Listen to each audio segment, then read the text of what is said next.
Apostle जी, इस बहन का नाम प्रिया है और ये यूपी के रहने वाले हैं। दिसंबर 2019 में इनकी शादी हुई थी। उसके बाद इनके पीरियड्स इरेगुलर हो गए। 4-4 महीने के बाद पीरियड्स आते थे और जब भी पीरियड्स आते थे खुलकर नहीं आते थे। बेबी के बारे में सोचा तो कंसीव नहीं हो पा रहा था और इन्होंने 5 साल में एक बार भी प्रेगनेंसी टेस्ट पॉजिटिव नहीं देखा, कभी कंसीव नहीं हुआ। डॉक्टर के पास गए, जब अल्ट्रासाउंड हुई तो डॉक्टर ने बताया कि आपके यूट्रस में 2 मांस वाली बड़ी बड़ी रसौलियां हैं। इनको मेडिसिन खाने को कहा गया और ये एक ही नहीं बल्कि अलग अलग 6 से 7 डॉक्टर्स के पास जाकर इन्होंने दवाइयां खाई, इलाज करवाया, पर 1% आपने लिखा कि आपको सुसाइडल थॉट्स आते थे जी। क्या सोचते थे आप तब भी कि आपके कभी होगा, या उस समय आप प्रभु में थे कि नहीं थे? हाँ, प्रभु में थे। और तब भी सुसाइडल थॉट्स आपको आते थे? बहुत आते थे। क्या सोचते थे आप? हमेशा ऐसे किसी बच्चे को देखती थी तो मेरा भी दिल करता था कि मेरे पास भी कोई काश बेबी होता। घर में अकेले रोती रहती थी, कमरा बंद करके अपना सिर पटकती थी दीवार से। सुसाइड का थॉट बहुत आता था। और मेडिकल ट्रीटमेंट आपने करवाए सभी? बहुत करवाया। आपकी स्कैनिंग की रिपोर्ट्स आपके पास हैं अभी? हाँ। जहां रसौलियां थी आपके अंदर और उसके बाद आपने डॉक्टर्स को चेंज किया, दवाइयों को खाया, सुसाइडल थॉट्स आपको आते थे और आपको किसी रिलेटिव ने मिनिस्ट्री के बारे में बताया और आप फॉलो करने लगे। जी। क्या हुआ, वो जर्नी क्या है, आप मेरे को बताओ। किसने बताया आपको, आपने कैसे फॉलो किया, ऑनलाइन किया कि आए, क्या हुआ आपके साथ? मेरी एक सिस्टर है जो मुंबई में रहती हैं, उन्होंने मुझे बताया था 2024 में। ओके। तब मैंने आना स्टार्ट, पहले ऑनलाइन देखा, फिर उसके बाद चर्च आना स्टार्ट किया। और फिर मैं लगातार ऐसी मीटिंग अटेंड करती रही, लोगों की गवाहियां देखती रही। जब देखती थी किसी को 17 साल बाद 15 साल बाद बेबी होता था तो मेरा विश्वास बढ़ता था कि जब प्रभु इन्हों दे सकता है तो मुझे भी दे सकता है। तारीफ करो जोर से। हाँ। और अपोस्टल जी उसके बाद आप फिर जून में अजनाला क्रूसेड पे आए थे? जी, अजनाला क्रूसेड में आई थी और जब फायर प्रेयर हुई तो मेरी बॉडी सीवर करने लगी और मैं गिर गई। आपको मालूम होना चाहिए क्रूसेड्स एक अलग लेवल है। हर जगह परमेश्वर की प्रेजेंस है, यहां भी है, लेकिन क्रूसेड्स पे मैं आपको बताता हूं उसका सीक्रेट क्या है। आप जब भी नोटिस करेंगे क्रूसेड्स के ऊपर जो मेरा मैसेज होता है वो परमेश्वर की ओर मुड़ने का होता है। और आपकी स्पिरिचुअल लाइफ को मैं चैलेंज करता हूं हमेशा कि आपको ये चीज करनी है, परमेश्वर ये चाहता है। और मैं महसूस करता हूं उस समय स्पिरिट में कि परमेश्वर का जो हृदय होता है वो बड़ा ओपन होता है क्रूसेड पे, कि वो लोगों पर अपना प्यार उंडेल रहा होता है और उन्हें इन्विटेशन दे रहा होता है अपने साथ मेल मिलाप करने का। और आप इमेजिन, वहां पे मैंने देखा है कि वहां पे जो हीलिंग पावर है, जो डिलीवरेंस पावर है, वो एक नेक्स्ट लेवल की परमेश्वर वहां पे रखता है। और आप क्रूसेड पे आए, आप 2 जून 2025 को जो क्रूसेड था अजनाला में, आप वहां पे आए और आप वहां पे प्रेयर जब आपने रिसीव की, आपको कुछ हुआ, वो क्या एक्सपीरियंस है वो आप शेयर करें। जब प्रेयर हुई तो मुझे ऐसे जैसे गर्मी सी लगी और मेरी बॉडी इतनी सीवर करने लगी कि मैं कुछ दूर तक ऐसे ही लौटते लौटते चली गई। उसके बाद फिर मैं जब घर नहीं, आई, पर अगर हम एक संसारिक व्यक्ति के रूप से बात करें तो वो जून का महीना था, तो आपको वैसे भी गर्मी लग सकती है कि आप क्रूसेड पे हैं, आप कुछ वर्शिप कर रहे हैं, तो आप गर्मी लग सकती। लेकिन ये गर्मी अलग थी या क्या था? अलग तरीके, जैसे कोई करंट लगाओ, पूरी बॉडी झंझनाहट सी तो होने लगी। ये गर्मी वाली गर्मी नहीं थी। नहीं। आप कुछ और बोल रहे हो। हाँ। कि आपको कुछ गर्माहट अलग सी महसूस हुई और करंट अलग सा लगा था। करंट जो आपको पहले कभी महसूस कभी नहीं हुआ। नहीं। और उस क्रूसेड पे आपको लगा कि मुझे क्रूसेड किसी में ने छुआ है।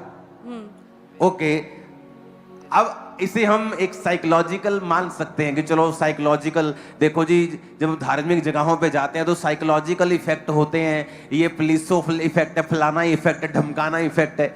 चलो आपकी सारी बातें मान लेते हैं, इफेक्ट हो जाते हैं साइकोलॉजिकल।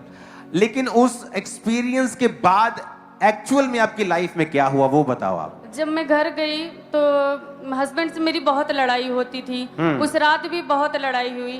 तो मैंने फिर वहां से आई, यही सब बात हुई थी कि तुम कभी माँ नहीं बन सकती, ये वो, बहुत लड़ाई हुई हमारी उनकी। तो मैंने कहा संडे मीटिंग थी, तो मैंने कहा फादर्स डे मीटिंग है, इसको अटेंड कर लूँ, कल मैं घर चली जाऊंगी। पूरा सामान इकट्ठा कर लिया था।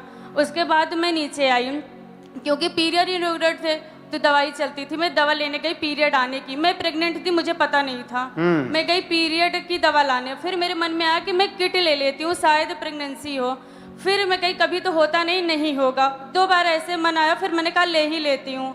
जब लेके आया, चेक किया तो टेस्ट पॉजिटिव आया।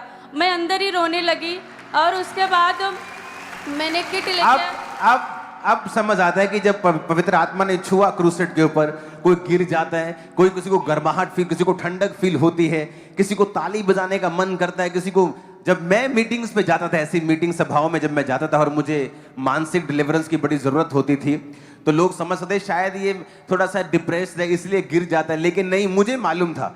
जब पास्टर प्रार्थना करता था मैं बहुत गिरता था। मेरी टीम मुझे संभालने में, टीम ये नहीं कि मेरी टीम, मेरे को वर्कर्स जो मेरे साथी होते थे वो मुझे संभालने में ही लगे रहते थे। और कई बार तो मीटिंग में 10-10 बार मैं गिरता था। ये नहीं कि शैतान मेरे अंदर था, पवित्र आत्मा मैंने पाया हुआ था, लेकिन पवित्र आत्मा की सामर्थ मुझे इतना छूती थी और मैं अपने आप को इतना खुला रखता था परमेश्वर के सामने कि ताकि परमेश्वर ज्यादा से ज्यादा मुझे फिल कर सके। और यही वो एक्सपीरियंस है कि मैं क्रूसेड पे गई और कुछ अलग मुझे हुआ। ये वो गर्माहट नहीं थी जो गर्मी में पसीने से घबराहट आती, ये करंट था, कुछ अलग सुपरनेचुरल एक्सपीरियंस था। चलो मान लो जी ये कुछ नहीं था, ये साइकोलॉजिकल था। फिर अगर ये साइकोलॉजिकल था तो वो लेडी जिसको मांस वाली सिस्ट है, जिसके पास इसका प्रूफ है, स्कैनिंग्स, जिसने पीरियड्स ना आने के बाद दवाइयां खाती थी, रसौलियां थी, 7 डॉक्टर्स बदले, 5 साल मेडिसिन खाई, रिजल्ट कोई नहीं आया, हस्बैंड से लड़ाई है, सुसाइडल थॉट आते हैं, घर पे टक्करें मारती है। अब एक एक्सपीरियंस क्या हो गया ऐसा उस मीटिंग में कि जब गर्माहट फील हुई और अगले महीने जब अपने आप को चेक किया तो पहली बार मैरिज के वो प्रेग्नेंट थी। ओह, और अपोस्टल ये इतना हैरान थे और ऊंची आवाज में एक बार हालेलुया बोल दो जरा। और इन्होंने नहीं, ऊंची आवाज में शैतान के गढ़ों को हिलाओ जरा। अपोस्टल जी इतने हैरान थे कि 5 बार फिर दोबारा प्रेगनेंसी टेस्ट चेक किया। क्यों किया 5 बार और पैसे क्यों वेस्ट पहले किए? मैं लेके आई, किट चेक किया, फिर मुझे लगा ऐसे आ गया होगा, फिर मैं रोई, फिर गई तुरंत भाग के, आधे घंटे बाद लेके आई। फिर मुझे विश्वास नहीं और फिर लाई। रात में 10 बजे तक मैं 5 बार टेस्ट कर चुकी थी, पूरे दिन में चेक करती रही, मुझे विश्वास ही नहीं हो रहा था। अभी हो रहा है विश्वास? अभी हाथ में पकड़ा हुआ है क्योंकि जिंदा खुदा है। सुनो, अभी और टेस्टमनी है, अभी और है, आगे सुनेंगे। जब बेबी प्रेग्नेंट हो गई आप, उसके बाद की। और अपोस्टल जी जब प्रेगनेंसी हो गई उसके बाद तो 9th मंथ में जब ये डॉक्टर के पास गए, क्योंकि इनको अंदर से कोई भी मूवमेंट, कोई पेन फील नहीं हो रही थी, तो ओके, 9th मंथ में मूवमेंट फील होनी बंद हो गई, पहले होती थी। जिसमें बेबी जो यूट्रस में पानी की थैली होती है, बच्चा जिसमें रहता है, वो सूखना स्टार्ट हो गया। फिर उसके बाद जूम लैंड हुई तो वो नहीं, जब आपका बच्चा जब घूमना बंद हो गया तो आप डॉक्टर के पास जब गए तो क्या बोला उसने? उन्होंने कहा कि जिसमें बेबी रहता है वो पानी सूख गया है। नहीं, वो तो लास्ट में। हाँ। फिर उसके बाद जूम लैंड करवाया। हाँ। तो फिर वो प्रॉब्लम ठीक हो गई। जब डिलीवरी का डेट आया फिर गई तो पता लगा बेबी डेड हो गया पेट में।